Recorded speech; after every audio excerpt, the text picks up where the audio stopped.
Bismillahirrahmanirrahim. Assalamu alaikum. This is lecture number 11 for the series LSM 733 Production Operations Management.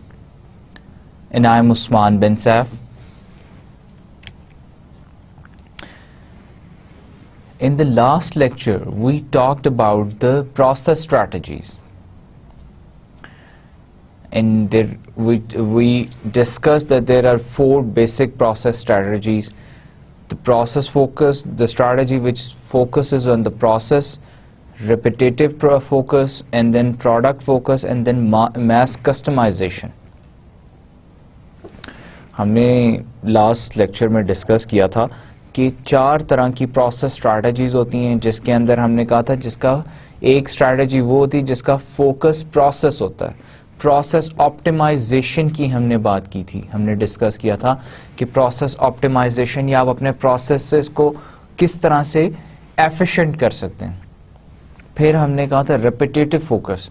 Repetitive focus में हमने कहा था कि जब हमने एक ही प्रोडक्ट बार बार बनाना है तो हम कुछ उसके एसओपी स्टैंडर्ड्स हम डिफाइन कर देते हैं और हम उसको बार बार जब रेपिटेशन में हम एक ही प्रोडक्ट के ऊपर रेपिटेटिव फोकस होगा तो हम उसको प्रोडक्ट जो है मेकिंग टाइम उसको रिड्यूस कर सकते हैं और अपने प्रोडक्ट को अपने जो प्रोसेस है उसको एफिशिएंट कर सकते हैं.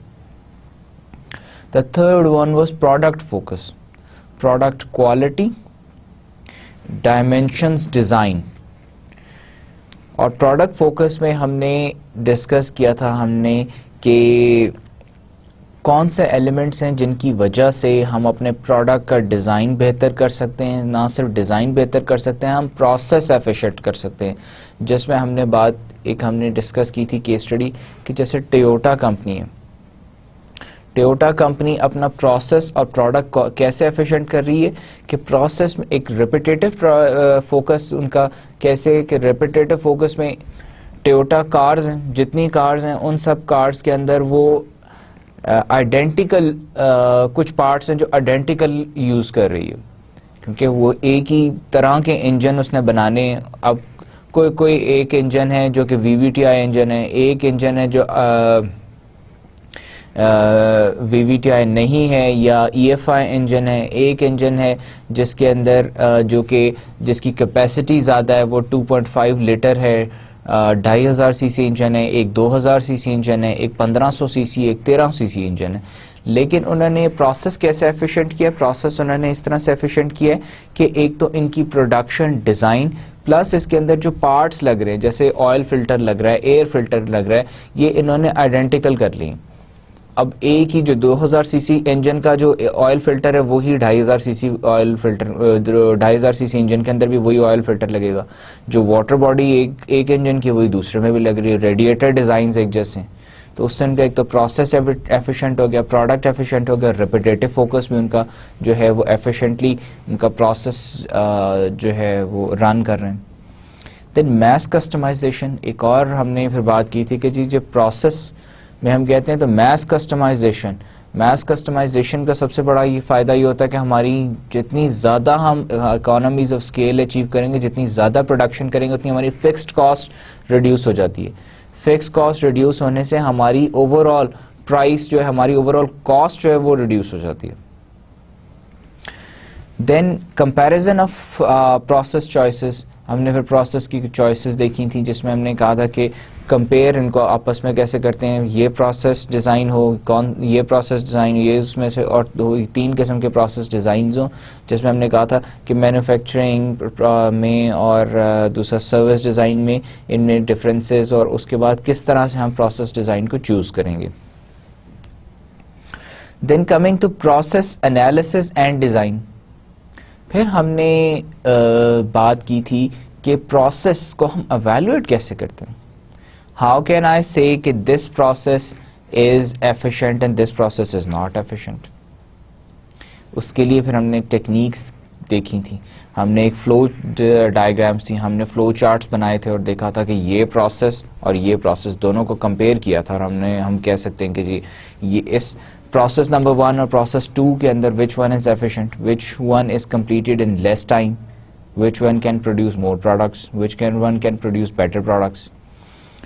Then time function mapping, वो भी जैसे फ्लो चार्ट से हमारे फ्लो डायग्राम्स, उसी तरह टाइम फंक्शन, हम टाइम के अकॉर्डिंगली हम जज करते हैं कि एक्टिविटी 1 में कितना टाइम लगेगा, एक्टिविटी 2 में कितना टाइम लगेगा, एक्टिविटी 3 में कितना टाइम लगेगा, इन सबको सम अप कर लेते हैं।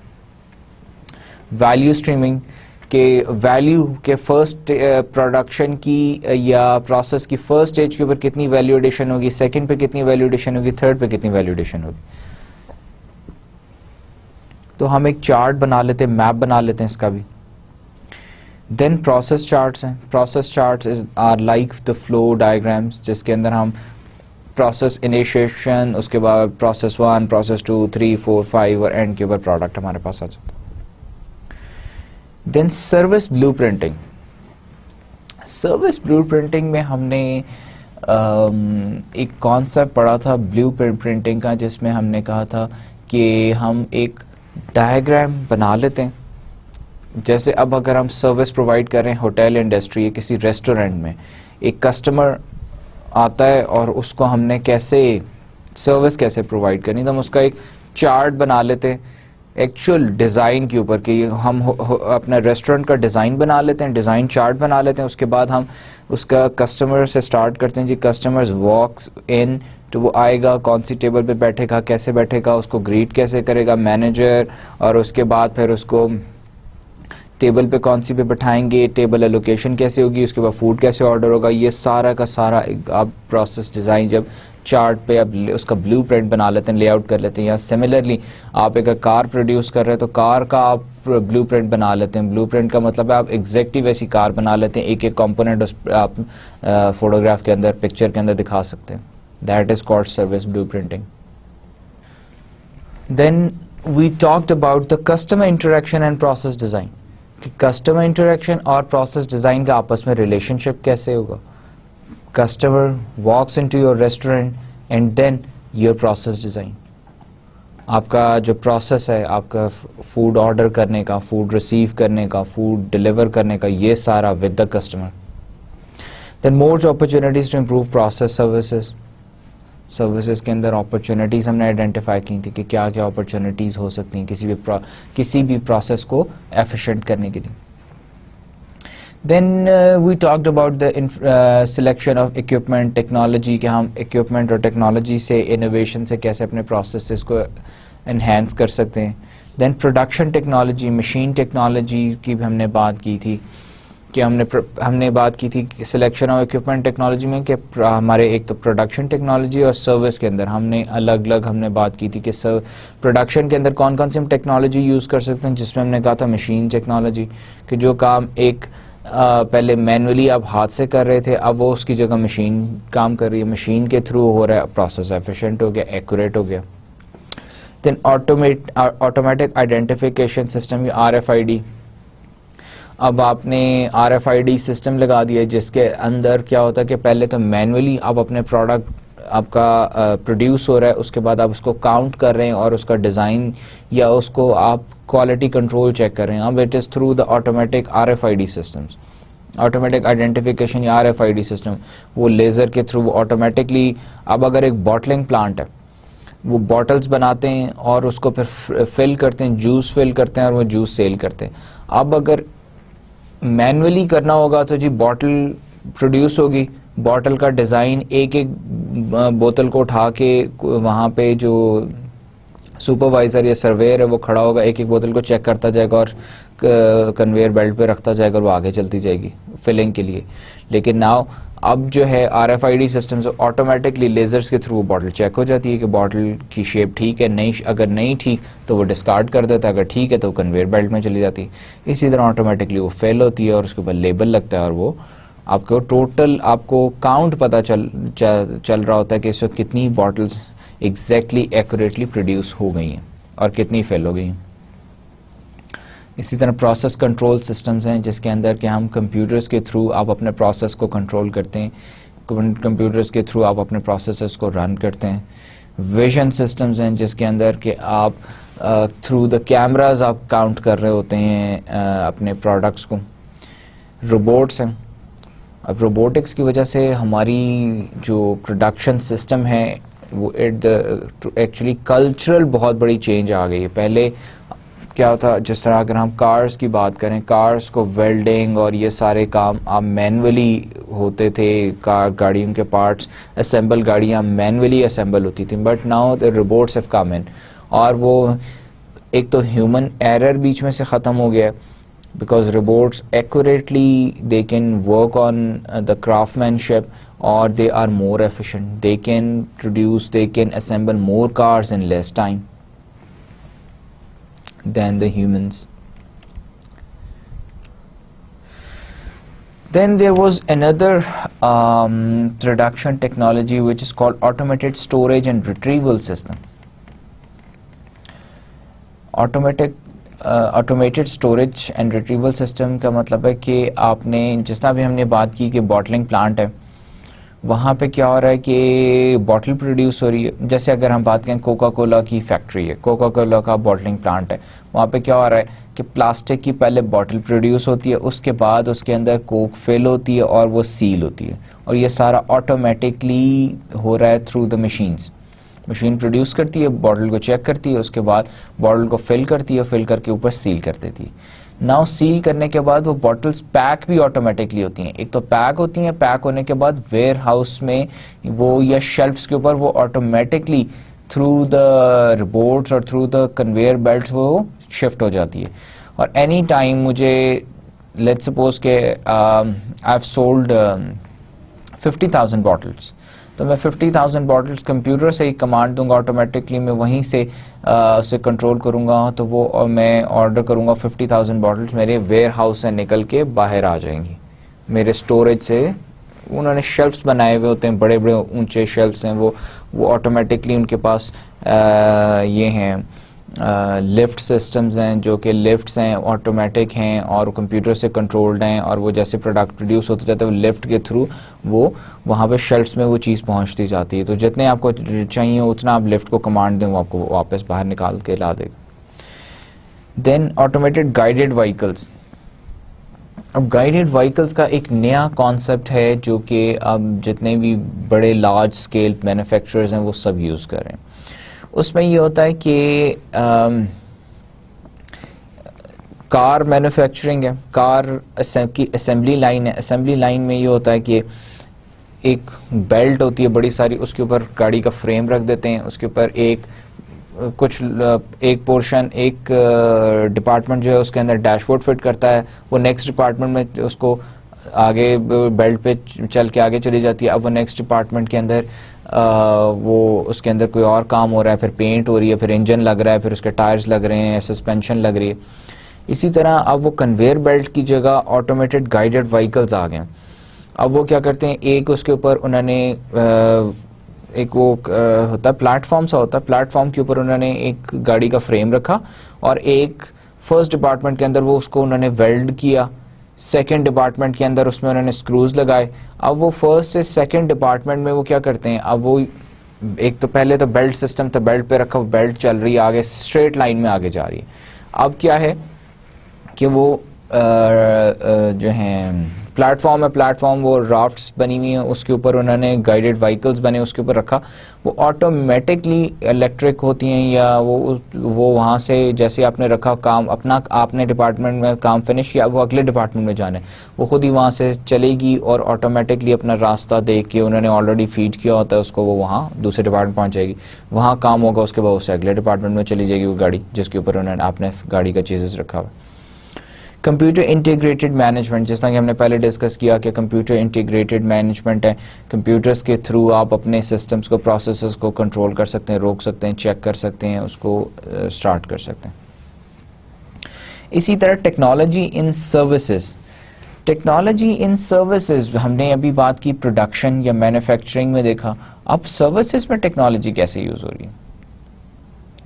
सर्विसेज में टेक्नोलॉजी ऐसे यूज़ हो रही है कि अब मॉनिटरिंग सिस्टम्स आ गए। सिस्टम्स किस तरह से आ गए कि जैसे लेट्स सपोज हमने डिस्कस किया था UPS, UPS is a courier service, it is there around the world, international courier service है।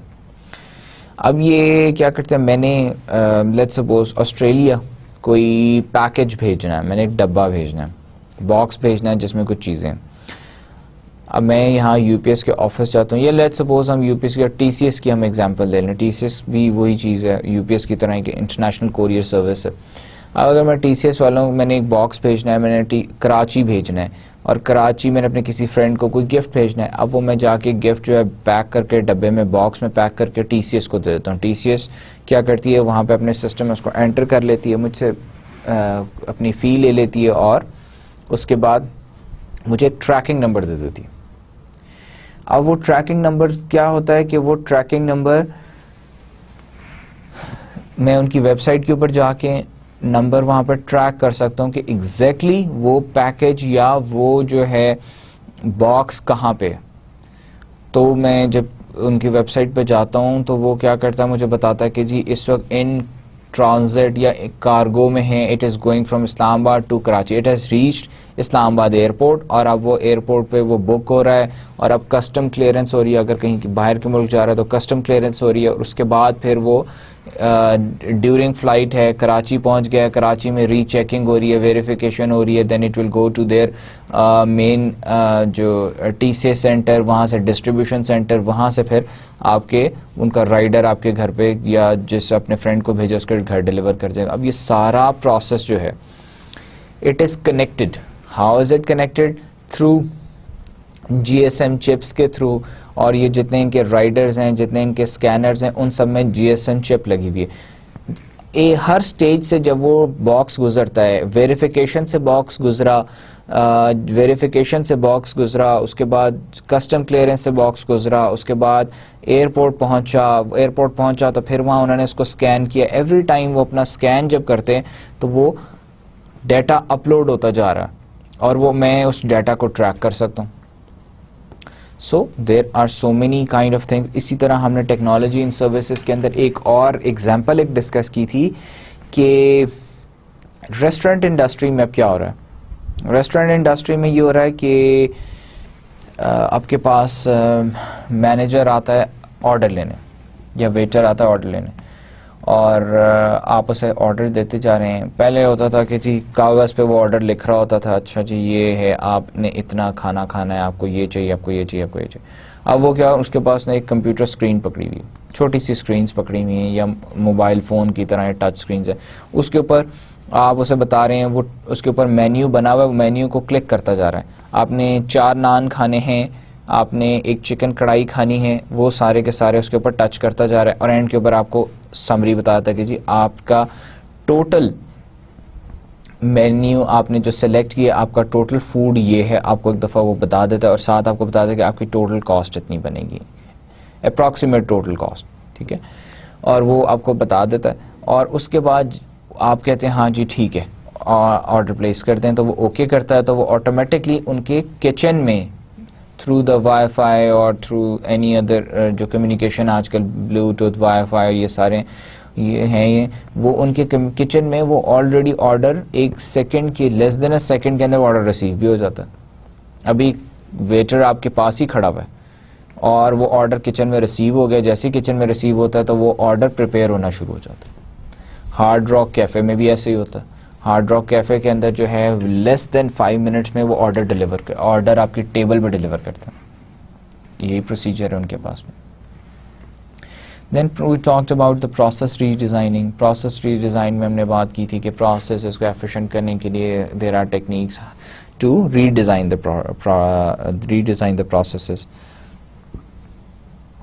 Then there was another concept of ethics and environmental friendly processes.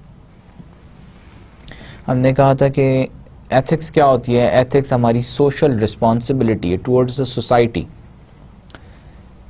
How can I be a responsible citizen of Pakistan.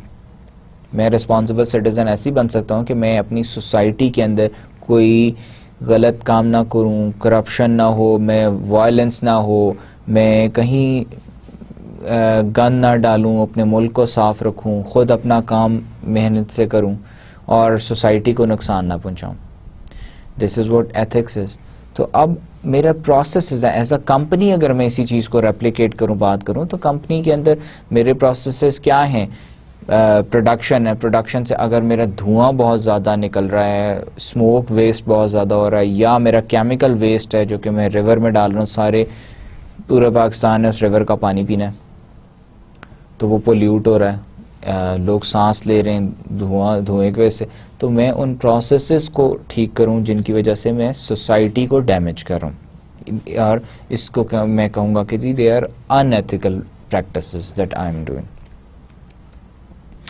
Now coming to what we will learn in this session, we will talk about the strategic importance of location. हमने processes की बात की कि processes क्यों important है, आज हम बात करेंगे कि लोकेशन क्यों इंपॉर्टेंट है. फिर नेक्स्ट चैप्टर, इससे अगला जो है हम नेक्स्ट लेक्चर में बात करेंगे लेआउट क्यों इंपॉर्टेंट है. तो factors that affect location decisions, labour productivity, exchange rates, currency risk, cost, political risk, values, culture, proximity to markets, proximity to supplier, to proximity to competitors, या clustering का concept भी इसे कहते हैं.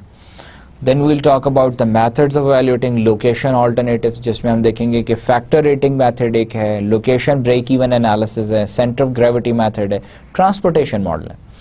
और एक चीज़ मैं और यहाँ पे मेंशन करना चाहता हूँ कि यहाँ पे जब हम ये मेथड्स पढ़ेंगे, एवैल्यूएशन मेथड्स, तो इनके अंदर इनके फॉर्मूलाज भी मैं आपको समझाऊंगा, मैं आपको बताऊंगा इनको कैलकुलेट कैसे करते हैं, और इसके बाद मैं इसके साथ आपको जो चैप्टर के साथ सप्लीमेंट आपको दूंगा, एक्सरसाइजेस दूंगा, उनको आप गो थ्रू करेंगे, प्रैक्टिस सेट्स दूंगा, सो दैट कि आपको ये टॉपिक्स अच्छी तरह समझ आ जाए. सो and then we'll talk about the service location strategy, how hotel chains select sites, the call center industry, geographic information systems. और एंड के ऊपर हम एक बात करेंगे, एक तो हम फेडेक्स की केस स्टडी भी देखेंगे, फिर हम ये भी देखेंगे, बात करेंगे कि जितने के होटल है, मैंने एक रेस्टोरेंट खोलना है, होटल खोलना है, तो मैं कैसे साइट कैसे सिलेक्ट करूँगा, मैं किन बातों का ख्याल रखूँगा, कैलकुलेट कैसे करूंगा कि मुझे इस प्लॉट पे होटल या रेस्टोरेंट स्टार्ट करना चाहिए या किसी और लोकेशन में वहाँ स्टार्ट करना चाहिए. इसी तरह कॉल सेंटर्स, इसी तरह जियोग्राफिक इंफॉर्मेशन सिस्टम्स कैसे वर्क करते हैं.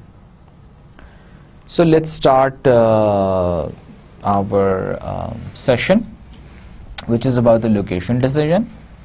Location strategy. The objective of location strategy is to maximize the benefit of location to the firm. Maximize the benefit of location to the firm. अब एक firm है, company है, एक XYZ company है. अब वो अपना जो फैक्ट्री है, वो फैक्ट्री कहाँ पे इंस्टॉल करे. हम कहते हैं कि जी फैक्ट्री XYZ का नेचर ऑफ बिजनेस क्या है, टेक्सटाइल मिल है. टेक्सटाइल मिल है लाहौर में होनी चाहिए, टेक्सटाइल मिल इस्लामाबाद में होनी चाहिए. This is a location decision. Lahore में अगर टेक्सटाइल मिल होगी उसका क्या फ़ायदा, इस्लामाबाद में होगी तो क्या फ़ायदा. लाहौर में क्योंकि बाकी टेक्सटाइल मिल सारी लाहौर में हैं, फिर वहाँ पे आपको कॉटन एरिया है जहाँ पे आपने उसकी जिनिंग, और आपने प्रोसीजर क्या है टेक्सटाइल मिल का, पहले आप कॉटन लेते हैं, उसकी जिनिंग होती है, उसके बाद फिर अब कपड़ा बनता है, फिर कपड़े के बाद आप उसकी स्टिचिंग होती है और वो सारी चीज़ें. तो अब अगर आप इस्लामाबाद में, इस्लामाबाद के आसपास तो कोई क्रॉप एरिया है नहीं. Islamabad is not a crop area. यहाँ पे आसपास कहीं पे भी कपास नहीं होती. तो लाहौर, पंजाब, लोअर पंजाब, ये सारे वो एरियाज़ हैं जहाँ पे कपास होती है. तो अब कपड़े के लिए आपको चाहिए, रुई चाहिए. अब रुई अगर जहाँ पे अवेलेबल होगी मैं वहाँ फैक्ट्री लगाऊंगा तो मुझे फ़ायदा होगा, या फिर मुझे इस्लामाबाद में फैक्ट्री लगाने का फ़ायदा होगा या मिल लगाने का फ़ायदा होगा. So objective of location strategy is to maximise the benefit of location, के जगह का भी मैक्सिमाइज फ़ायदा हमें हो अपने प्रॉफिट मेकिंग में. अपना बेसिकली तो मैक्सिमाइजेशन ऑफ प्रॉफिट है ना मेरा ऑब्जेक्टिव. तो फैक्ट्री में इसलिए अपना बिजनेस स्टार्ट कर रहा हूँ, लेकिन मुझे वो वहाँ की जो लोकेशन है वो कैसे मुझे एडेड एडवांटेज दे सकती है.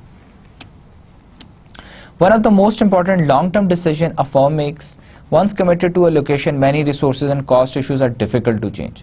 एक दफ़ा आपने फैक्ट्री के लिए जगह ख़रीद ली, उसके बाद आपने इंस्टॉल कर ली, ऑपरेशन स्टार्ट कर दी, उसके फिर आपको वहाँ से अपनी फैक्ट्री मूव करना या किसी और लोकेशन में जाना, it is a difficult decision.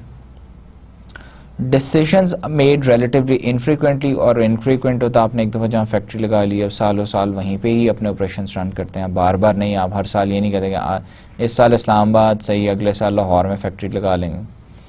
Increasingly global in nature, FedEx a hub in China, hard rock cafe in Moscow. Global in nature, अब ग्लोबल इन नेचर का मतलब ये है कि एक सेंट्रलाइज लोकेशन भी हम डिफाइन कर सकते हैं. अब हार्ड रॉक कैफे है अराउंड द वर्ल्ड, 42 कंट्रीज के अंदर हार्ड रॉक कैफे. लेकिन अब वो जो कैफेज जितने हैं वहाँ पे क्या है, फूड आइटम्स एक तो लोकल मार्केट से ले रहे हैं, एक सेंट्रलाइज लोकेशन से भी आ रहे हैं. इसी तरह फेडेक्स है, फेडेक्स ने एक हब बनाया हुआ है चाइना में जो कि पूरे एशिया को जो है वो कर रहा है, सर्विस कर रहा है. Significant impact on fixed and variable cost में include as much as 50% of the total cost. तो अब हर लोकेशन की वजह से आपकी फिक्स कॉस्ट इंक्रीज हो सकती है और वेरिएबल कॉस्ट भी इंक्रीज हो सकती है. कुछ ऐसी जगह हैं, कुछ ऐसे कंट्रीज हैं जहाँ पे लेट्स सपोज अगर हम चाइना की एग्जांपल लेते हैं तो चाइना के अंदर क्या है, इलेक्ट्रिसिटी फ्री है, टैक्सेस कम है, तो what happens as compared to Pakistan. Pakistan में टैक्सेस भी बहुत ज़्यादा हैं, इलेक्ट्रिसिटी भी महंगी और इलेक्ट्रिसिटी है भी नहीं, मिलती नहीं. तो it is China is a better location. मैं वहाँ पे फैक्ट्री लगाऊंगा तो मेरी फिक्स्ड कॉस्ट कम होगी, लेबर भी सस्ती है. पाकिस्तान में लेबर तो सस्ती है लेकिन बाकी फैक्टर्स भी हैं, उसकी वजह से मेरी फिक्स्ड कॉस्ट बढ़ जाती है. तो objective is to maximise the benefit of location to the firm. Location decision supporting a low-cost competitive strategy requires a careful consideration. Because once in place, location-related costs are fixed in place and difficult to reduce. अब कहते हैं कि जी supporting a low-cost competitive strategy requires a careful consideration. Why? कि आपने factory कहीं पे install करनी है, उसके लिए you need to make a very careful decision कि ये जगह मुझे low cost जो है कंपेटिटिव से, अब मेरे कंपेटिटर से मुझे यहाँ पे प्रोडक्शन लो कॉस्ट में पड़ेगी या हाई में पड़ेगी. ग्लोबली आपने compete करना है, ग्लोबल कंपेटिटर्स हैं. मैंने एक शैम्पू प्रोड्यूस करना है, ऑलरेडी मार्केट में 10 और शैम्पू प्रोड्यूसर्स हैं ना. सिर्फ पाकिस्तान में अराउंड द वर्ल्ड 500 शैम्पूज बन रहे हैं और वो पाकिस्तान में इंपोर्ट भी हो रहे हैं. अगर मैंने उनके साथ compete करना है तो मैं कैसे compete कर सकता हूँ? मेरी कॉस्ट उनसे कम पड़ेगी तो मैं compete कर सकूंगा. तो और कॉस्ट कम मेरी किस तरह होगी कि लो कॉस्ट लोकेशन में मैं अपनी फैक्ट्री लगाऊं. Because once in place location related cost are fixed in place and difficult to reduce. Regions with high energy cost, expensive, ill-trained human resource with poor work ethics will make a location decision supporting a low-cost competitive strategy unsuccessful. जब हमने कहा कि energy cost जहाँ पे जिन countries में high expensive है, इल trend human resource है, poor work ethics हैं, वहाँ पे क्या है, वहाँ पे मेरी फिक्स कॉस्ट बहुत बढ़ जाएगी, मेरी एडिशनल कॉस्ट इतनी बढ़ जाएगी कि मैं कंपीट नहीं कर सकूंगा, अनसक्सेसफुल हो जाऊंगा. Cost is not always the most important aspect of a strategy decision. For some companies the focus on cost may change to the focus on innovation, creativity and research. अब cost तो सिर्फ एक factor नहीं, cost के अलावा भी factors हैं. Innovation है, क्रिएटिविटी है, रिसर्च है. कुछ कंट्रीज में किसी जगह पे रिसर्च हो सकती है, कहीं पे रिसर्च नहीं हो सकती. अब अगर हम स्पेसिफिकली देखें, टी देखें, चाय की देखें, चाय की पत्ती है, चाय की पत्ती के ऊपर जितनी भी रिसर्च होती है वो ज़्यादातर नेपाल में हो रही है. इसलिए क्योंकि वहाँ प्रोड्यूस होती है. तो अगर मैं चाय की फैक्ट्री लगाना चाहूँगा तो मैं Nepal will be the better option. हो सकता है कि वहाँ लो कॉस्ट ना भी हो, लेकिन सिंस रिसर्च वहाँ पे हो सकती है तो मैं इसलिए वहाँ फैक्ट्री लगाऊंगा. For instance, Intel prefer to open its newest plant in Arizona where education levels are high and skilled labour is abundant. इसी तरह अब इंटेल ने एरिज़ोना के अंदर, वहाँ पे उसने अपना नया फैक्ट्री लगाई, प्लांट लगाई, क्योंकि वहाँ पे एजुकेशन लेवल लोकल, वहाँ पे जितने स्किल्ड लेबर हैं वो उनका हाई है, स्किल्ड लेबर वहाँ पे अबंडेंटली अवेलेबल है. Moreover, this strategy gave them the advantage of protection of intellectual property rights in the US. और फिर वहाँ पे उनका प्लांट लगाने का उन्हें सबसे बड़ा फ़ायदा ये हुआ कि intellectual property rights of the US के अंदर वो पेटेंट उनका रजिस्टर हो गया.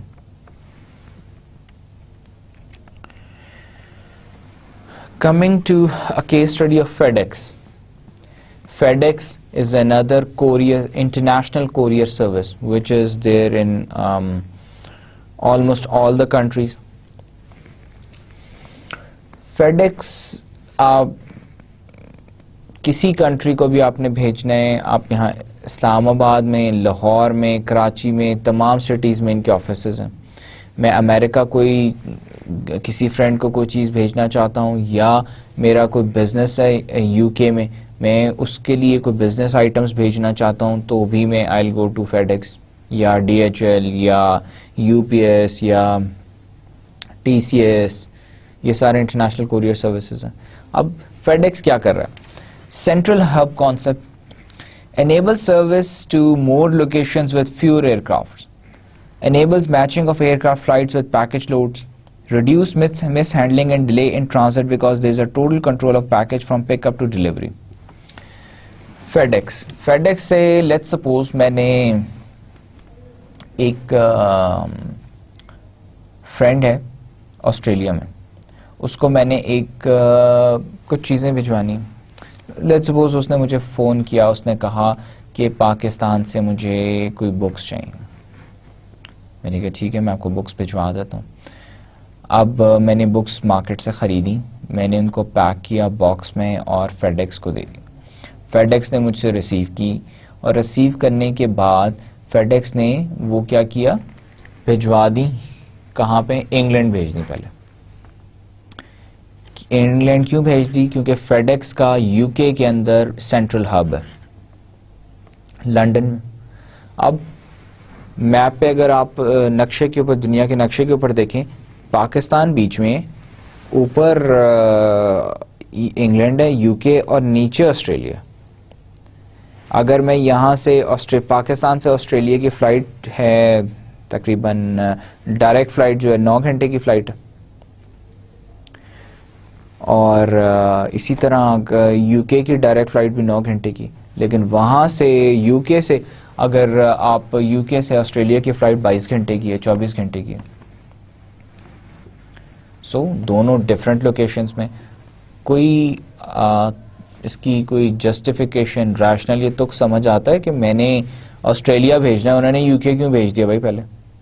और यूके भेजने का मतलब है कि वो मेरा टाइम भी ज़्यादा, अगर जो चीज़ उन्होंने 1 दिन में डिलीवर करनी वो 2 दिन में डिलीवर कर रहे हैं. द स्ट्रैटेजी इज यूके उन्होंने FedEx का ने अपनी पूरी दुनिया का हब यूके बनाया हुआ. वहाँ पे सबसे बड़ा यूके के अंदर इनका FedEx का वेयर हाउस है.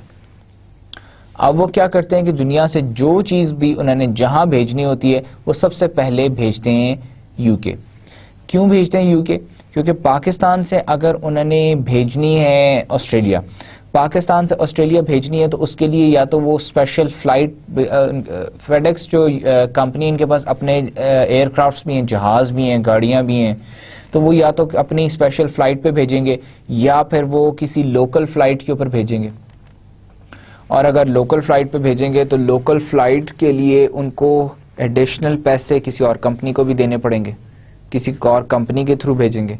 अपनी फ़्लाइट से भेजेंगे तो अगर उनके पास, क्योंकि पाकिस्तान से ऑस्ट्रेलिया बहुत ज़्यादा चीज़ें नहीं जा रही, तो वो भी उनको एक्सपेंसिव पड़ता है, कॉस्ट उनकी बहुत ज़्यादा बढ़ जाती है. अब सेंट्रलाइज्ड उन्होंने हब जो बनाया हुआ वो यूके में, सारी दुनिया से सारा सामान यूके आता है. और यूके किस तरह से आता है कि आप पाकिस्तान से उन्होंने जितने भी यहाँ पे एयरलाइन कंपनीज हैं सबके साथ कॉन्ट्रैक्ट्स किए हुए हैं. और वो क्या करते हैं कि जो भी नेक्स्ट, अब मैंने इनको दे दिया, FedEx वालों को डब्बा पैक करके दिया बुक्स का, और उन्होंने जो नेक्स्ट फ़्लाइट जा रही थी, नेक्स्ट अवेलेबल जो भी फ़्लाइट जा रही थी अर्जेंट बेसिस पे, उन्होंने वो डब्बा उनको डिलीवर कर दिया। वो डब्बा उनके थ्रू यूके पहुंच गया। यूके पहुंचा, यूके पहुंचने के बाद उनके वेयर हाउस में गया, और जो वेयर हाउस में पहुंचते, और वो इस तरह से उन्होंने, क्योंकि कंप्यूटराइज्ड उनका सेंट्रलाइज सिस्टम है कि उनको पहले ही पता है कि किस साइज़ का, कितने वेट का डब्बा पाकिस्तान से यूके आ रहा है, तो वो ऑलरेडी उसको उन्होंने सॉर्ट किया होता है कि जैसे ही ये पहुंचेगा विद इन एन आवर वो वहाँ से जो नेक्स्ट फ़्लाइट जारी है यूके से, क्योंकि यूके से एयर ट्रैफिक ज़्यादा है ऑस्ट्रेलिया के लिए, वहाँ जो फ़्लाइट जा रही है वो उस फ्लाइट के ऊपर, या उनका जो कार्गो जा रहा है जो भी जा रहा है उसके ऊपर वो ऑस्ट्रेलिया भेज देंगे। इसी तरह अगर सऊदी अरेबिया भेजना है तो भी यूके जाएगा, यूके से सऊदी अरेबिया जाएगा। इस तरह एक तो less time, less cost. So this is one of the location strategy that FedEx is operating on. Now coming to location decisions, country decision, key success factors. अब अगर मैंने एक factory, I want to install a factory. Yeah, let's suppose I want to start a restaurant. क्योंकि and के ऊपर हमने एक restaurant की भी हमने एग्जांपल देखनी, तो I want to start a restaurant. तो सबसे पहले तो आई टेक अ डिसीजन कि which country I want to go to, मैं कहाँ पे, किस मुल्क में स्टार्ट करना चाहता हूँ। तो उसके अंदर क्या सक्सेस फैक्टर्स हैं? एक तो political risk, government rules, attitudes, incentives, culture and economic issues, location of market, labour, talent, attitudes, productivity, cost, availability of supplies, communication, energy, exchange rate, currency risk. ये सारे वो फैक्टर्स हैं जिनके ऊपर बेस करके मैं ये डिसीजन लूंगा कि मैं किस कंट्री में जा रहा हूं। फर्दर अब मैंने कंट्री सिलेक्ट कर लिया, लेट्स सपोज अगर इन सारे जो थे फैक्टर्स के ऊपर बेस करके मैंने सिलेक्ट किया कि जी I will start a restaurant in UK, या I'll start a restaurant in Pakistan. फिर I'll come to the regional key success factors. ठीक है, पाकिस्तान, तो पाकिस्तान में लाहौर, इस्लामाबाद, कराची, क्वेटा, पेशावर, कहाँ पे? तो उसके लिए I'll be looking at corporate desires, attractiveness of region, labor availability, cost and availability of utilities, environmental regulations, government incentive, fiscal policies, proximity to raw material, customers, land construction cost. ये सारी चीज़ें, अब लैंड कंस्ट्रक्शन कॉस्ट अब जैसे जैसे नीचे कराची चलते जाएं, मुल्तान चले जाएं, वहाँ पे कम है, इस्लामाबाद में बहुत ज़्यादा, पेशावर में भी कम है। तो हर सिटी का, हर रीजन की ये सारे सक्सेस फैक्टर्स डिफरेंट हैं। तो अब मैंने रीजनल डिसीजन जो है इन सक्सेस फैक्टर्स पे देखना है। अगर मैंने, और जो मैंने कंट्री डिसीजन था वो डिफरेंट थे, सक्सेस फैक्टर्स उन पे देखना था। देन साइट, अब मैंने सिलेक्ट कर लिया कि I want to open a restaurant in Islamabad. ठीक, पहले पाकिस्तान, फिर मैंने सिलेक्ट किया, फैक्टर्स थे उन पे मैंने पाकिस्तान सिलेक्ट किया, फिर मैंने फैक्टर्स हैं जिन पे मैंने इस्लामाबाद सिलेक्ट कर लिया। ना इस्लामाबाद के बाद, इस्लामाबाद में कहाँ साइट, F7 में मैंने रेस्टोरेंट स्टार्ट करना है, F6 में करना है, मागला रोड के आसपास करना है, मैंने सेंटोरस में जाना है, मुझे कहाँ पे, I have to select a site now. उसके लिए की सक्सेस फैक्टर्स क्या हैं? साइट की साइज, जगह कितनी अवेलेबल है, कॉस्ट क्या है, air, rail, highway, waterway systems, वहाँ पे हाईवे कोई है, रोड्स इंफ्रास्ट्रक्चर क्या है, वहाँ पे कस्टमर आएगा कैसे, जोनिंग रिस्ट्रिक्शंस के वहाँ पे कोई जिस तरह इस्लामाबाद है, यहाँ पे कैपिटल डेवलपमेंट अथॉरिटी की वहाँ पे कोई रिस्ट्रिक्शन तो नहीं है। जोन्स बने हुए ना, CDA ने जोन्स बनाए हुए इस्लामाबाद के अंदर कि ये रेड जोन है, ये ब्लू जोन है, ग्रीन जोन है, ये येलो जोन है। तो आप येलो जोन में रेस्टोरेंट बना सकते हैं, रेड जोन में आप रेस्टोरेंट नहीं बना सकते, आपको CDA इजाज़त नहीं देता। इसी तरह सप्लाईज कैसे, एनवायरमेंटल इम्पैक्ट इश्यूज क्या होंगे, इन बेसिस के ऊपर आपने फिर अपना साइट डिसीजन लेना है। तो जब हम कंट्री डिसीजन ले रहे होते हैं उसके अंदर एक कंपैटिटिवनेस इंडेक्स भी होता है कंपैटिटिवनेस का मतलब है कि ये जैसे एक इंडेक्स है, ये इसमें बताया हुआ है कि जी इस वक्त Switzerland is the most competitive country in the world. Most competitive country का मतलब है जहाँ पे सबसे ज़्यादा, ऑलरेडी हम होटल्स की बात करें तो रेस्टोरेंट होटल्स बहुत ज़्यादा हैं और वो सब कंपैटिटिव हैं एक दूसरे के साथ। Then another kind of decision was labor productivity. Labor productivity, wages rates are not only the cost, lower productivity may increase total cost, labor cost per day, productivity units per day. Labour, जब हम कहते हैं labour productivity, तो labour productivity में सिर्फ labour cost नहीं आ जाती, उसमें आपकी, जब हम प्रोडक्टिविटी कहते हैं तो प्रोडक्टिविटी हम कहते हैं इन टर्म्स ऑफ एफिशिएंसी, ठीक है।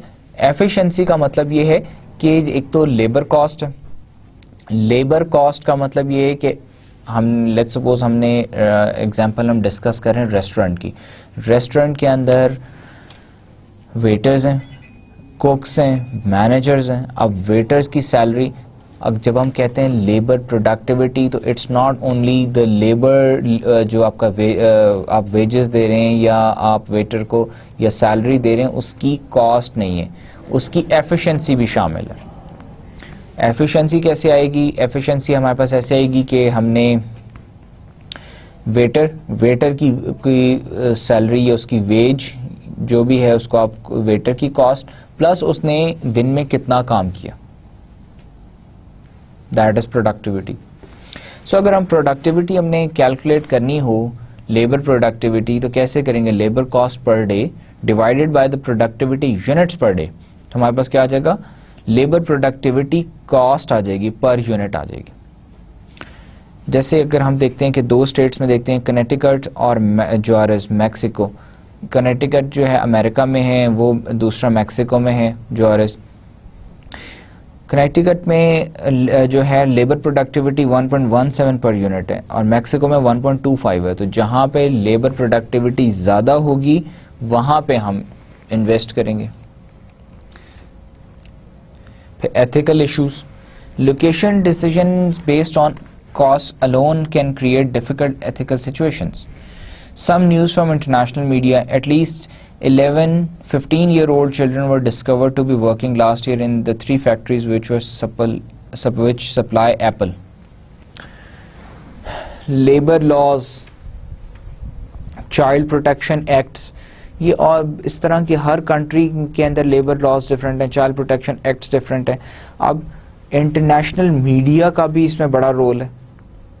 अब ये जिस तरह की एग्जांपल ये इन्होंने डिस्कस की कि जी computer giant Apple admitted that child labour was used in 3 supplier factories in 2009 to build iPhones, iPods and Macintosh computers. उसकी वजह से क्या हुआ, मीडिया में इंटरनेशनली तमाम जितने हमारे टीवी चैनल्स हैं उनके ऊपर जनाब एक न्यूज़ आना शुरू हो गई कि एप्पल कंपनी की जो सप्लायर्स हैं जहाँ पे एप्पल के मोबाइल फ़ोन बनते हैं, लैपटॉप्स बन रहे हैं उनके, वहाँ पे छोटे बच्चों से 15 साल से कम उम्र के बच्चों से भी काम कराया जाता है, तो चाइल्ड लेबर कराई जाती जैसे हम इन अदर वर्ड्स, जिसकी वजह से लोगों ने एप्पल की प्रोडक्ट्स खरीदना बंद कर दी। लोगों ने कहा कि भाई ये चाइल्ड लेबर में है, चाइल्ड अब्यूज़ में आता है कि आप एक 15 साल से कम उम्र बच्चे से काम कराएं। और मोस्ट प्रॉबेबली वो जो बच्चे हैं वो बहुत गरीब बच्चे होंगे, उनके घर में सोर्स ऑफ इनकम नहीं है, तभी वो बच्चे काम करने आए। लेकिन क्योंकि नॉर्म एथिकल नॉर्म्स डिफरेंट है हर कंट्री के, जैसे पाकिस्तान है, पाकिस्तान में आप देखते हैं आम देखते हैं आपके वर्कशॉप्स में इधर उधर आपको हर जगह छोटे बच्चे काम करते नज़र आते हैं। लेकिन अब अगर मैं बहुत बड़ी मैं एक कंपनी हूँ, एप्पल कंपनी हूँ, मैंने एक फैक्ट्री लगानी है पाकिस्तान में, तो मुझे इस बात का भी, इस एथिकल इशू का भी ख्याल रखना है कि भाई मेरी फैक्ट्री के अंदर मुझे अगर तो मुझे लेबर मिल रही है यहाँ पे अपनी फैक्ट्री में काम करने की तो ठीक, लेकिन मैं बच्चों से काम नहीं करा सकता, क्योंकि बच्चों से काम कराऊंगा तो चाइल्ड लेबर में आ जाएगा और चाइल्ड लेबर के ज़ुमरे में आएगा, और चाइल्ड लेबर की वजह से सारी दुनिया में जिस तरह एप्पल की वो हुआ तो कस्टमर्स ने बायकॉट कर दिया, उन्होंने कहा हम आइंदा एप्पल का प्रोडक्ट नहीं खरीदेंगे, ये बच्चों से काम कराते हैं। ये भी इस तरह के भी आपको डिसीजंस फैक्टर्स देखने पड़ते हैं।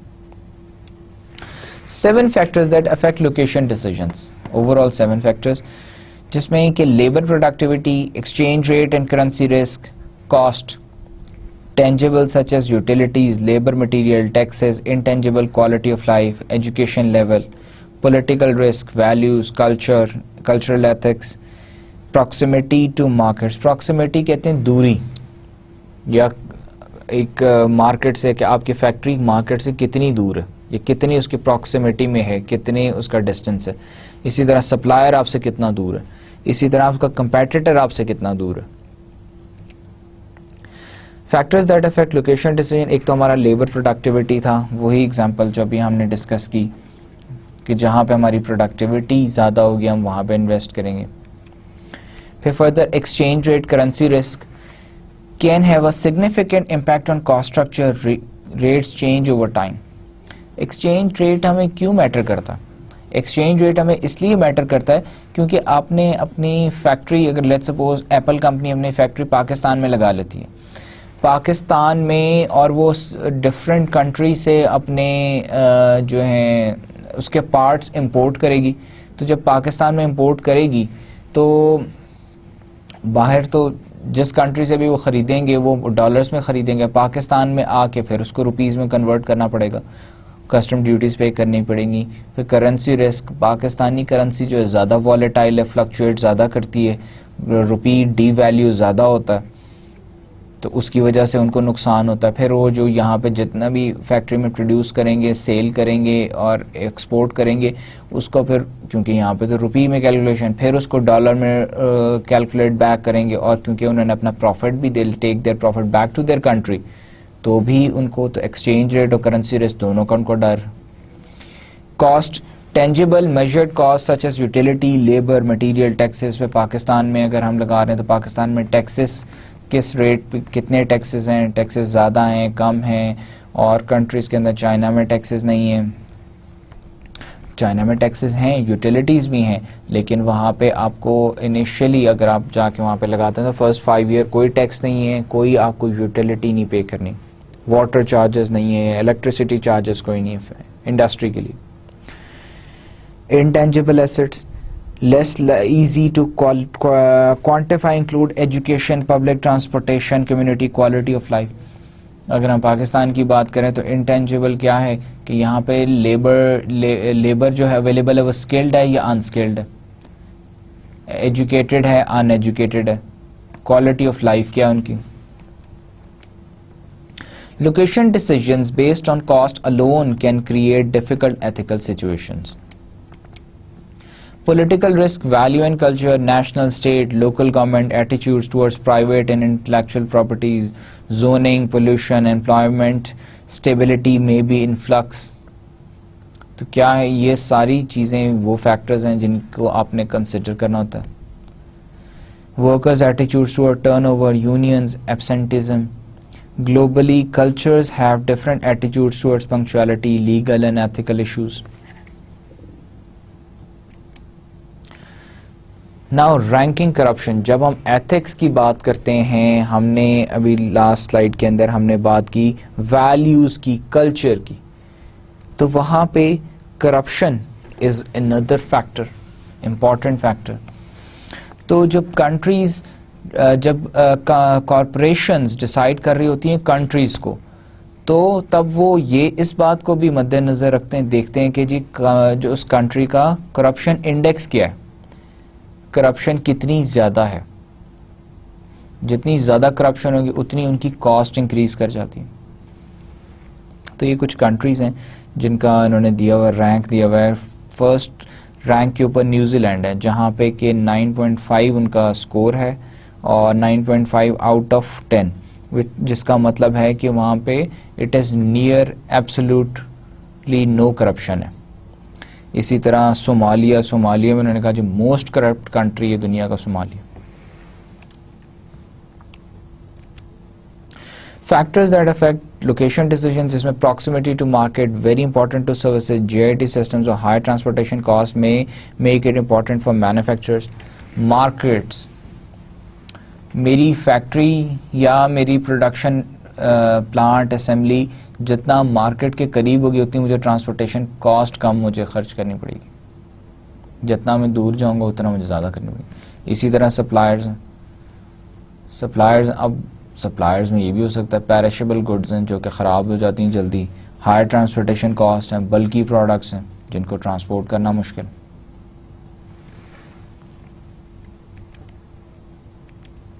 Competitors, called clustering, often driven by resources such as natural information, capital, talent found in both manufacturing and services industries. Proximity to competitors, location का एक बहुत बड़ा और मेजर फैक्टर जो है प्रॉक्सिमिटी टू कंपेटिटर्स भी। आपने लाहौर में देखा वहाँ पे फूड स्ट्रीट है। फूड स्ट्रीट क्या है? तमाम रेस्टोरेंट्स हैं वहाँ पे इकट्ठे। इस्लामाबाद में फूड स्ट्रीट्स है, रावलपिंडी में फूड स्ट्रीट है, तमाम रेस्टोरेंट्स उन्होंने इकट्ठे कर दी। लोकेशन, अब तमाम रेस्टोरेंट्स एक जगह पे इकट्ठे आ गए इन ऑर्डर टू कम्पीट। उससे क्या हुआ? वैरायटी बढ़ गई। आप जाते हैं फूड स्ट्रीट के अंदर, आपका दिल कर रहा है मैं ये खा लूँ, आप ये खा लें, आपका दिल कर रहा है वो खा लूँ, वो खा लें, तो उससे क्या दोनों की सेल इंक्रीज कर रही, कंपटीशन। इसी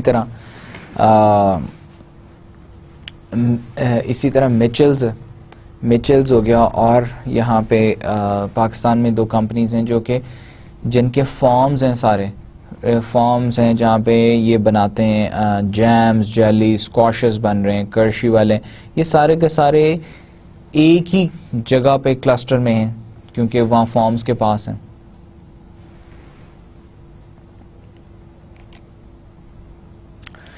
क्लस्टरिंग कंपनी, इसकी एक और एग्जांपल्स हम फर्दर ये देखते हैं अभी। वाइन मेकिंग, नापा वैली, जहाँ पे क्या है, नापा वैली में वहाँ पे वाइन बनती है क्योंकि वहाँ पे जो नेचुरल रिसोर्स है, लैंड है, क्लाइमेट है, वहाँ पे जो हैं ये सारी प्लांटेशन उनकी वहाँ पे। Software form, silicon valley, America में एक सिलिकॉन वैली है। इसी तरह बेंगलोर के अंदर इंडिया में भी सिलिकॉन वैली। जितनी आईटी कंपनीज हैं, दुनिया की बड़ी आईटी कंपनीज हैं, सारी की सारी कंपनीज एक जगह पे मौजूद हैं। उससे क्या है कि talent resource, bright graduates in scientific, technical, वो उसका सबसे बड़ा फ़ायदा ये है कि जैसा सिलिकॉन वैली अमेरिका में तमाम जितने आईटी के बेस्ट ग्रेजुएट्स होते हैं वो सारे सिलिकॉन वैली में शिफ्ट कर जाते हैं क्योंकि वो जॉब सारी तमाम कंपनीज वहाँ पे। रेस कार बिल्डर्स, इस तरह हटिंगटन, नॉर्थहैम्पटन रीजन इंग्लैंड के अंदर एक है, हटिंगटन है, जहाँ पे जितनी भी दुनिया में रेस कार्स बनती हैं वो सारी के सारी रिसर्च एंड डेवलपमेंट वहाँ पे होती है, टैलेंट वहाँ पे। Theme parks, Orlando, Florida, a hot spot for entertainment, warm weather है, वेदर अच्छा है, टूरिस्ट सब वहाँ ज़्यादा बहुत आते हैं, इनएक्सपेंसिव लेबर है वहाँ पे, तो वहाँ पे जितने भी ये थीम पार्क्स हैं, यूनिवर्सल स्टूडियोज, सारे के सारे वहाँ पे। इलेक्ट्रॉनिक फर्म्स सारी ज़्यादातर मैक्सिको में क्योंकि वहाँ पे NAFTA is a trade agreement और उसके अंदर duty free exports to US है। अमेरिका को में उसको जितनी भी इलेक्ट्रॉनिक्स जाती हैं वहाँ से बन के जाती है क्योंकि वहाँ ड्यूटी फ्री, तो सब के सब ने वहाँ पे मैक्सिको के अंदर लगा ली फैक्ट्रीज इलेक्ट्रॉनिक्स की। कंप्यूटर हार्डवेयर मैन्युफैक्चर ताइवान में, higher technological penetration rate, per capita GDP, skilled educated workforce, a large pool of engineers उनके वहाँ बहुत ज़्यादा, इसलिए हार्डवेयर सारा ताइवान में बनता है, सिंगापुर में बन रहा। Fast food chains, Wendy's, McDonald's, Burger King, Pizza Hut, sites within 1 mile of each other, stimulate food sales, high traffic flows. इनकी स्ट्रैटेजी क्या है? मैकडोनल्ड्स की, बर्गर किंग की, पिज़्ज़ा हट की, जहाँ पे मैकडोनल्ड्स होगा वहाँ पे KFC भी होगा, जहाँ पे मैकडोनल्ड्स होगा वहाँ पे पिज़्ज़ा हट भी होगा, सारे 1 मील के अंदर अंदर उन्होंने सब एक दूसरे से ये अपना रेस्टोरेंट्स खोलते हैं इस वजह से ताकि एक दूसरे से compete कर सकें, आमने सामने रह सकें एक दूसरे के। General aviation craft, Cessna, Learjet, Boeing, ये कंपनीज हैं जो कि जहाज़ बनाती हैं, प्राइवेट जेट्स बनाती हैं। विचिटा कैंसस के अंदर, इन सब के वहाँ जो हैं ये बनते हैं, वहाँ पे कैंसस में बनते हैं अमेरिका में। मैस ऑफ एविएशन स्किल्स, वहाँ पे एविएशन, वहाँ पे यूनिवर्सिटी है विचिटा में। Orthopaedic device manufacturing, Warsaw Indiana, ready supply of skilled workers, strong US market. Indiana एक स्टेट है यूएस की जहाँ के ऊपर ऑर्थोपेडिक डिवाइसेस बनते हैं क्योंकि वहाँ स्किल्ड लेबर अवेलेबल है। नाउ कमिंग टू फैक्टर, हमने बात की थी कि हम मॉडल्स पढ़ेंगे जिसमें फैक्टर रेटिंग मेथड है। Popular because a wide variety of factors including both qualitative and quantitative can be included in the analysis. 6 steps in the method are: develop a list of relevant factors called key success factors. अभी हमने success factors देखे, पहले हमने देखे सबसे success factors to choose a country, success factors to choose a region, success factors to choose a location या city या हम site. अब ये तीनों के success factors हैं, different हैं। तो कहते हैं लिस्ट ऑफ रेलेवेंट फैक्टर्स, जो आपकी कंपनी से रेलेवेंट फैक्टर्स हैं उनको सबसे पहले तो चूज करें। फिर assign a weight to each factor, importance के हिसाब से कि प्रॉक्सिमिटी टू कस्टमर इंपॉर्टेंट है, प्रॉक्सिमिटी टू मार्केट इंपॉर्टेंट है, प्रॉक्सिमिटी टू कंपेटिटर, इन दोनों में तीनों में से जो ज़्यादा इंपॉर्टेंट है उसको ज़्यादा वेट देंगे, जो कम इंपॉर्टेंट उसको कम वेट देंगे। Score each location for each factor, और फिर उन सब की स्कोरिंग करें हर फैक्टर की। Multiply score bye waits for each factor for each location, फिर वेट को और फैक्टर को मल्टीप्लाई कर लें। Recommend the location with the highest point score, और जिस लोकेशन की सबसे ज़्यादा हाईएस्ट पॉइंट और स्कोर आए उस लोकेशन को चूज़ कर लें।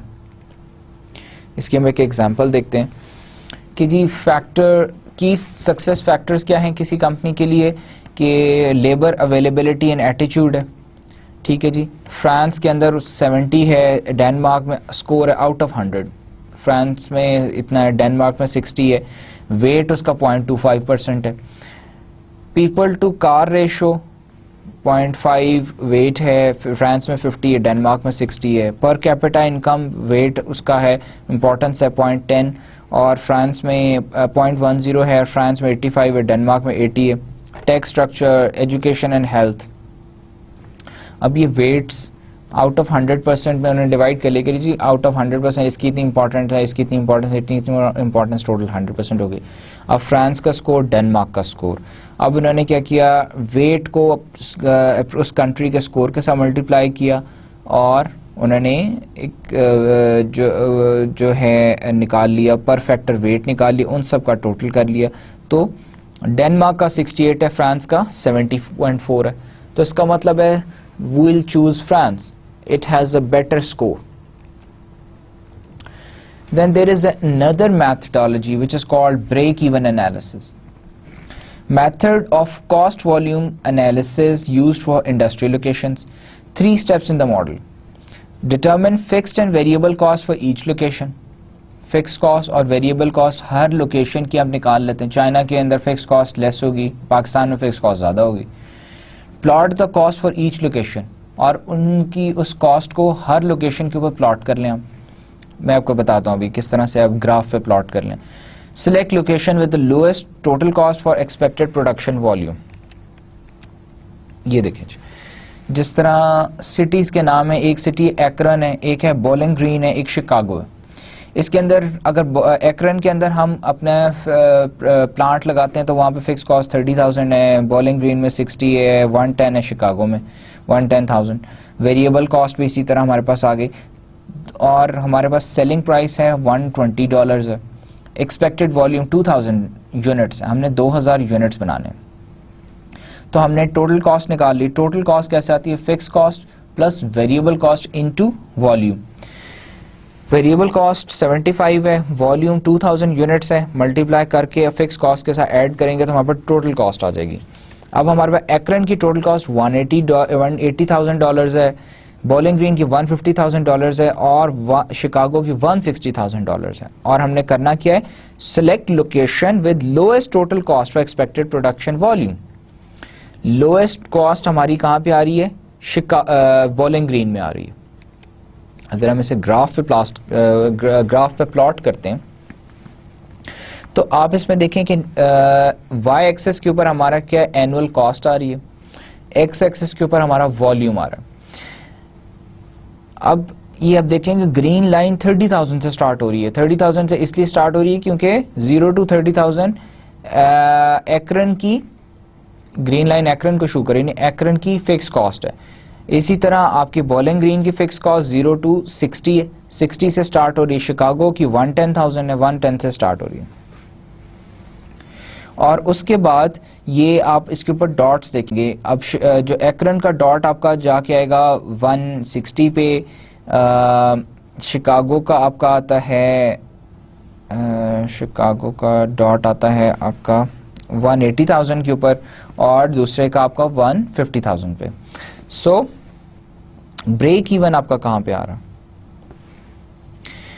ब्रेक इवन आपका इसके ऊपर आ रहा है जहां पे कि बॉलिंग ग्रीन और एकरन दोनों आपस में क्या कर रही हैं, क्रॉस कर रही हैं। और इसी तरह शिकागो और आपका बॉलिंग ग्रीन आपका जो है आपस में क्रॉस कर रही हैं। तो ये आपका बीच में जो है आपके पास आ जाती है, एक एरिया आ जाता है जिसके अंदर बॉलिंग ग्रीन की सबसे लोएस्ट कॉस्ट है, एकरन की लोएस्ट कॉस्ट इतनी है, बॉलिंग ग्रीन की इतनी है और शिकागो की इतनी है। तो हमारे पास यूनिट्स आ जाते हैं कि यूनिट्स हमारे पास आ जाते हैं कि जी अगर तो हम 2500 यूनिट्स तक मैन्युफैक्चर करें तो बॉलिंग ग्रीन की सबसे लोएस्ट कॉस्ट है, अगर हम 1000 यूनिट तक करें तो एकरन की है, और अगर हम 1000 से ज़्यादा करें तो शिकागो की है। तो इस एनालिसिस से हमें यह पता चला कि अगर हमने कहा कि जी हमारे सेलिंग यूनिट्स हमने देखे थे कि जी हमने सेलिंग यूनिट्स हमारे 2000 हैं, लेकिन हम कहते हैं कि जी हम अगर 2 से 2500 तक अगर हम बनाएं तो हमें बॉलिंग ग्रीन के अंदर फैक्ट्री लगानी चाहिए। अगर हमने 3000 ज़्यादा यूनिट्स बनाने हैं तो फिर शिकागो के अंदर लगानी चाहिए, और अगर हमने 1000 से कम बनाने तो एकरन में लगानी चाहिए। Another method, which is called center of gravity method, finds location of a distribution center that minimizes distribution cost. Consider location of markets, volume of goods shipped to those markets, shipping cost or distance. Location of a distribution center that minimizes distribution cost. Location of distribution center. Distribution center जैसे हमने बात की थी FedEx का UK के अंदर है। तो कंसिडर क्या करते हैं उसके अंदर कि लोकेशन ऑफ द मार्केट, कि आपकी मार्केट्स कौन कौन सी हैं, उन मार्केट्स के हिसाब से आप अपना एक लोकेशन बना लेते हैं, आप उसे डिस्ट्रीब्यूशन सेंटर बना लेते हैं कि जो कि आप जिससे कि तमाम मार्केट्स एक्सेस के अंदर हैं। जैसे हमने फेडेक्स की बात की थी कि उसके अंदर यूके में है, लंदन में है, तमाम चीज़ें यहाँ से फेडेक्स को जाती हैं, वहाँ यूके जाती हैं, वहाँ से पूरी दुनिया को शिप करते हैं। शिपिंग कॉस्ट भी आप उसके अंदर कंसिडर करते हैं। Place existing locations on a coordinate grid. Grid origin and scale is arbitrary. Maintain relative distances. Calculate x and y coordinates for center of gravity. हम प्लॉट कर लेते हैं मैप के ऊपर और हम क्या करते हैं x कोऑर्डिनेट y कोऑर्डिनेट्स को हम प्लॉट कर लेते हैं. Assume cost is directly proportional to distance and volume shift. इसका मतलब है कॉस्ट जो है डायरेक्टली प्रोपोर्शन है डिस्टेंस और वॉल्यूम शिफ्ट. जितना ज़्यादा डिस्टेंस और जितनी ज़्यादा वॉल्यूम हम भिजवाएंगे उतनी आपकी कॉस्ट जो है बढ़ जाएगी. कोऑर्डिनेट्स का फॉर्मूला ये है और x d1 x coordinate of location I, di y coordinate of location I, qi is the quantity of goods moved to or from location I. और इसको कैलकुलेट इस तरह से करते हैं. शिकागो 30 120, न्यूयॉर्क 130 और 130, पिट्सबर्ग 90 110, एटलांटा 60 40. अब ये 30 120 क्या है? ये कोऑर्डिनेट्स हैं आपके, कोऑर्डिनेट्स हैं आपके मैप के ऊपर, नॉर्थ साउथ और ईस्ट वेस्ट. ये आपका प्लॉट कर लिया आपने. इसके ऊपर कोऑर्डिनेट्स क्या हैं? 30 और 120, 130 130, 90 110, 60 40. अब इनका आपके पास ये सिटीज़ हैं, सिटीज़ को आपने मैप के ऊपर प्लॉट कर लिए। अब आपने इसको कैसे इसकी सेंट्रल लोकेशन कैसे निकालेंगे? लेट्स सपोज आपके पास सेंट्रल लोकेशन स्टोर लोकेशन है 3120 और number of containers shift per month, आपके जो नंबर ऑफ कंटेनर्स हैं वो शिकागो 2000 जाते हैं, पिट्सबर्ग 1000 जाते हैं, न्यूयॉर्क 1000 जाते हैं, अटलांटा 2000 जाते हैं। तो उसका आप एक्स कोऑर्डिनेट निकाल लें। एक्स कोऑर्डिनेट कैसे निकालेंगे? 30,000 into the number of containers, Chicago, Pittsburgh, New York, Atlanta, इन सब के आप जो हैं X coordinates into the container और Y coordinates into the container multiply करके ऐड कर लें इन सबको, तो आपके पास एक्स कोऑर्डिनेट आ जाएगा, वाई कोऑर्डिनेट आ जाएगा। नाउ एक्स कोऑर्डिनेट और Y coordinate this is your, और इसको आप ग्राफ पे प्लॉट करेंगे तो this is your centre of gravity, जिसे आप क्या कहते हैं सेंट्रल लोकेशन भी कहते हैं। अब ये वो लोकेशन आपके पास आ गई है जिससे कि आपका अटलांटा भी एक्सेस में, आपका शिकागो भी एक्सेस में, न्यूयॉर्क भी एक्सेस में और पिट्सबर्ग भी एक्सेस में।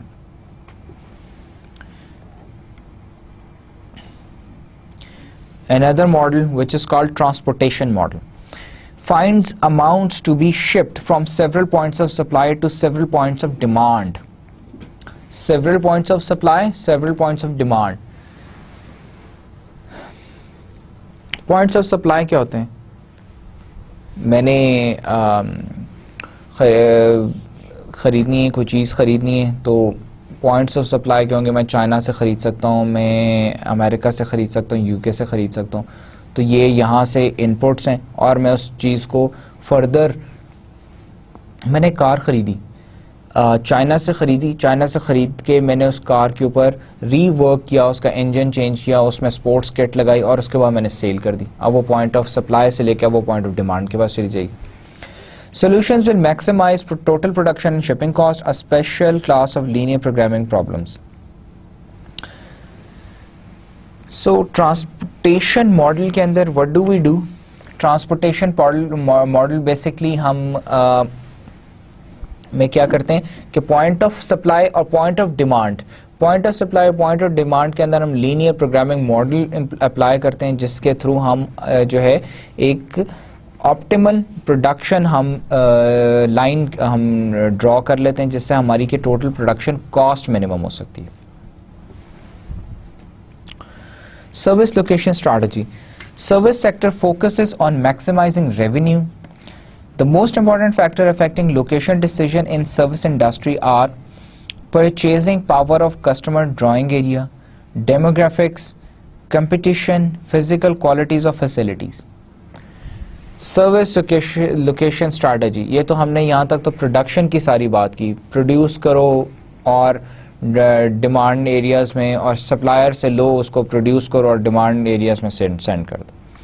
सर्विस लोकेशन, सर्विस लोकेशन में हम क्या करेंगे? सर्विस लोकेशन में हम क्या करेंगे? सर्विस लोकेशन में बेसिकली हम क्या कर रहे होते हैं? हम रेवेन्यू मैक्सिमाइजेशन को देख रहे होते हैं, और रेवेन्यू मैक्सिमाइजेशन के लिए हमने सबसे पहले परचेजिंग पावर, अब आपने एक रेस्टोरेंट स्टार्ट करना है और एक एक्सपेंसिव रेस्टोरेंट स्टार्ट करना है, तो आप रावलपिंडी के किसी लो एरिया में तो स्टार्ट नहीं करेंगे, क्योंकि वहाँ लोग वो खाना ख़रीद ही नहीं सकेंगे। आप वो देखेंगे परचेजिंग पावर कहाँ पे ज़्यादा, इस्लामाबाद में, वहाँ पे स्टार्ट करेंगे। डेमोग्राफिक्स के कस्टमर वहाँ पे किस तरह के रहते हैं, आसपास लोग किस तरह के वहाँ पे कस्टमर्स आते कैसे हैं। फिर कंपटीशन एरिया में, उस एरिया में क्या कंपटीशन है, कितने और रेस्टोरेंट्स हैं, कौन कौन से ऑपरेट कर रहे हैं। Physical qualities of facilities and neighbouring businesses, कि फिजिकल वहाँ पे क्वालिटी क्या है, इलेक्ट्रिसिटी है, वहाँ पे रोड इंफ्रास्ट्रक्चर कैसा है, वहाँ पे अदर लोकेशन लेआउट कैसा है, ग्रीनरी है नहीं है उस एरिया में। तो सर्विस लोकेशन के लिए आप ये स्ट्रैटेजीज यूज़ करते हैं। World wide distribution of Volkswagen and parts. Volkswagen एक ऑटोमोबाइल कंपनी है जो कि क्या कर रही है, पार्ट्स बनाती है और उसके बाद गाड़ी असेंबल करती है और उसके बाद गाड़ियां सेल करती है। तो 1 stands for finished vehicles, 2 stands for vehicles for assembly, 3 parts और 4 is assemblies, engine, suspension units। अब वो क्या कर रही है कि एक सेंट्रलाइज्ड लोकेशन है जहां पे कि वो वो बना रही है, पार्ट्स बना रही है, और सारी दुनिया के अंदर वो पार्ट्स जो हैं पूरी दुनिया का मैप है, जहां और कंट्रीज के अंदर वो पार्ट्स बना के भेज रही है, और वहां पे पार्ट्स असेंबल हो रहे हैं, वहां से गाड़ियां बन रही हैं, और गाड़ियां भी फिर आगे फर्दर जो हैं वो हो रही हैं, फिनिश्ड कार्स भी जो हैं डिलीवर हो रही हैं और सेल हो रही हैं। Further coming to location strategies. अब लोकेशन स्ट्रैटेजीज क्या क्या हो सकती हैं? वॉल्यूम, रेवेन्यू के हिसाब से देखें हम, drawing area, purchasing power, competition, advertising, pricing, ये सारी जो हैं इनका फोकस क्या है? Transportation cost of raw material, shipping cost of finish goods, energy, utility, law, labour, raw material, taxes and so on. Physical quality क्या है? Parking, access, security, lighting, appearance. अब ये सारे फैक्टर्स जो हैं ये क्या है? फिजिकल क्वालिटी है। और attitudes towards union, quality of life, education expenditures by state, quality of state and local government, cost determinants क्या है? रेंट है, operational policies, hours, wage rates. अब इन सारी चीज़ों को आपने देखना है जब आपने डिसीजन लेना है लोकेशन स्ट्रैटेजी का। इसी तरह रिग्रेशन मॉडल्स टू, और हम कौन सी टेक्निक्स यूज़ करते हैं इनको एवेल्युएट करने के लिए? Regression model to determine importance of various factors, जिसमें कि ट्रांसपोर्टेशन मॉडल था। हमने ट्रांसपोर्टेशन मॉडल अभी देखा, लेकिन हमने उसको सिर्फ ओवरव्यू देखा कि ट्रांसपोर्टेशन मॉडल होता क्या है, क्योंकि उसके ट्रांसपोर्टेशन मॉडल को बाकी मेथड्स तो हमने सारे देखे कैलकुलेट कैसे करते हैं, लेकिन ट्रांसपोर्टेशन मॉडल सेंस क्योंकि कैलकुलेट नहीं हो सकता without the simulation regulation things, जो साइमुलेशन और रिग्रेशन, हमने रिग्रेशन लाइंस रन करनी पड़ती हैं, रिग्रेशन एनालिसिस करना पड़ता है, टाइम सीरीज एनालिसिस, तो उसके बगैर नहीं हो सकता। Factor rating method, traffic counts, demographic analysis of drawing area, purchasing power analysis of the area, center of gravity method, geographic transportation systems, ये सारी हैं टेक्निक्स हैं जो यूज़ होती हैं सर्विस, रिटेल, प्रोफेशनल लोकेशंस के लिए, और गुड्स प्रोडक्शन लोकेशन के लिए factor rating, break even, cross over और ट्रांसपोर्टेशन। ये टेक्निक्स हैं, मेथड्स हैं जो कि यूज़ होते हैं उसके लिए प्रोडक्शन के लिए, और ये यूज़ होते हैं जो कि सर्विसेज के लिए। इसी तरह जो सर्विसेज के अंदर आपका जो फोकस है वो वॉल्यूम, रेवेन्यू पे, फिजिकल क्वालिटी पे और कॉस्ट डिटर्मिनेंट है, और जो आपका है उसके अंदर प्रोडक्शन के अंदर है वो फोकस है टेंजिबल और इनटेंजिबल एसेट्स के ऊपर, या कॉस्ट के ऊपर, सॉरी। इसी तरह एजम्पशंस उसकी क्या हैं? एजम्पशन सर्विस सेक्टर की या सर्विस लोकेशन की एजम्पशंस ये हैं कि location is a major determinant of revenue, high customer contact issues are critical, cost are relatively constant for a given area, therefore the revenue function is critical. और location is a major, और हमारी जो production location है, producing location के लिए location is a major determinant of cost, major cost or most major costs can be identified explicitly for each site. Low customer contact allows focus on the identifiable cost. उसमें high cost थी, इसमें low cost थी, उसमें high interaction था, इसमें low interaction है. Intangible cost can be evaluated. Now coming to how hotel chain select sites. एक hotel है, उसकी मैंने वहाँ पे मैंने एक रेस्टोरेंट मैंने स्टार्ट करना है किसी भी लोकेशन पे, तो मैं कैसे जगह कैसे सेलेक्ट करूँगा? सबसे पहले क्या करूँगा? Location is a strategically important decision in the hospitality industry. La Quinta started with 35 independent variables and worked to refine a regression model to predict product profitability. La Quinta ने क्या किया? उन्होंने 35 वेरिएबल्स, हमने क्या सबसे पहले देखा था कि हमने डिफरेंट वेरिएबल्स डिफाइन करने और हर वेरिएबल को एवेल्युएट करना है. उन्होंने भी वेरिएबल्स डिफाइन 35 वेरिएबल्स डिफाइन किए, उसके बाद उनको एवेल्युएट किया और देखा कि मॉडल डिफाइन किया कि कौन से मॉडल से उनकी सबसे ज़्यादा प्रॉफिटेबिलिटी होगी. The final model has only 4 variables: price of the inn, जगह की प्राइस, median income levels कि वहाँ पे इनकम लेवल, पॉपुलेशन पर इन कि उस वहाँ पे जो जगह है उसके आसपास पॉपुलेशन कितनी है, location of near by colleges. उन्होंने कहा कि ये 4 वेरिएबल्स हैं जिसकी वजह से प्रॉफिटेबिलिटी इनकी मैक्सिमाइज होती है.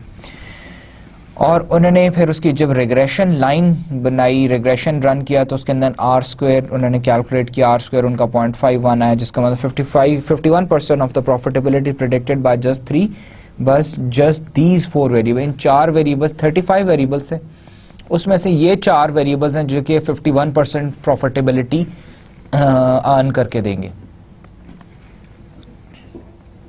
इसी तरह कॉल सेंटर इंडस्ट्री है, requires neither face-to-face contact nor movements of material.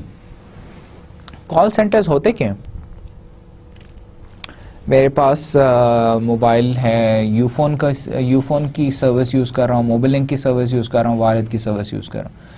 Any time मुझे कोई प्रॉब्लम होता है मैं उनकी हेल्पलाइन पे कॉल करता हूँ। वो हेल्पलाइन क्या है? उनका कॉल सेंटर है। वहाँ पे एक बंदा बैठा हुआ है, मैं उसे कॉल करता हूँ, उससे कहता हूँ कि भाई मुझे ये प्रॉब्लम है, वो मुझे बताता है इसका ये सोल्यूशन।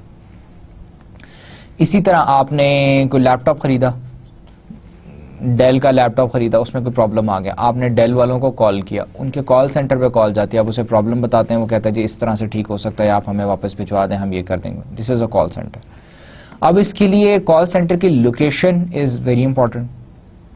और लोकेशन, अब जिस तरह अमेरिका में जितनी कंपनीज हैं, ज़्यादातर के कॉल सेंटर्स या पाकिस्तान में, इंडिया में। अब लोकेशन, क्योंकि पाकिस्तान इंडिया में लेबर सस्ती है, स्किल्ड है, हाईली एजुकेटेड है, तो यहाँ पे और उनको जो है लोकेशन, उनको चीप लोकेशन पड़ती है, इस वजह से उन्होंने यहाँ पे बनाए हुए। अब अगर अमेरिका में एक किसी का टीवी ख़राब हो जाता है तो वो कॉल करता है कॉल सेंटर पे, तो कॉल पाकिस्तान आती है और वो पाकिस्तान से फ़ोन उठाता है और उन्हें उससे समझाता है कि भाई टीवी तुम्हारा ख़राब हो गया, इसको ऐसे ठीक कर लो, या ऐसे ठीक होगा, या आप हमें टीवी वापस भिजवा दें तो हम इसको ठीक कर देते हैं, या हम आपको नया दे देते हैं। Has very broad location options. Traditional variables are no longer relevant. अब जो हमने variables पढ़े वो सारे इसमें relevant नहीं हैं, क्योंकि ऑपरेशन प्रोडक्शन अमेरिका में, कॉल सेंटर पाकिस्तान में। Cost and availability of labor may drive location decisions. Cost and availability of labor, जो मैंने अभी कहा highly skilled labor है, highly educated है, very cheap labor है पाकिस्तान में। Low-wage countries like India with highly educated English-speaking workforce have been attractive places for big US companies to hire call center staff. Geographic Information System (GIS), important tool to help in location analysis, enables more complex demographic analysis. Available database includes detailed census data, detailed maps, utilities, geographic features, location of major services. ये कुछ इस तरह का है।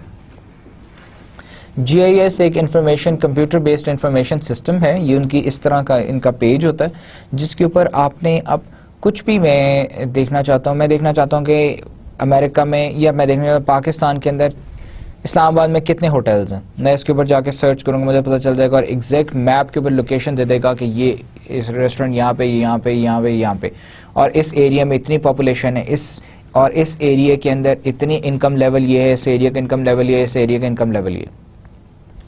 So this is very informative, and this is very useful when you are choosing a location strategy, making a location decision.